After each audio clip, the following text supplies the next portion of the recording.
বাবা পাক পাক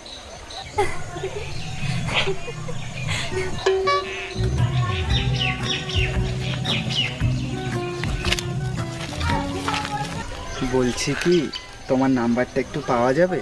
হ্যাঁ পাওয়া যাবে, কেন পাওয়া যাবে না? তা তোমার বয়ফ্রেন্ড বুঝতে পারবে না তো? না না, ও তো অন্ধ। ও তাহলে নাম্বারটা দাও। 7836929292। আচ্ছা ঠিক আছে, তাহলে পরে ফোন করব। আচ্ছা, আসছি আসছি।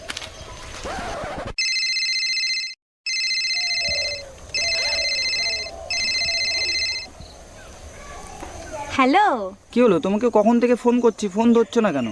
আর কালকে রাত্রে ফোন করার কথা ছিল, তাও ফোন করলে না। আসলে আমার ফোনে না রিচার্জ নেই। ও আচ্ছা ঠিক আছে, আমি রিচার্জ করে দিচ্ছি। আর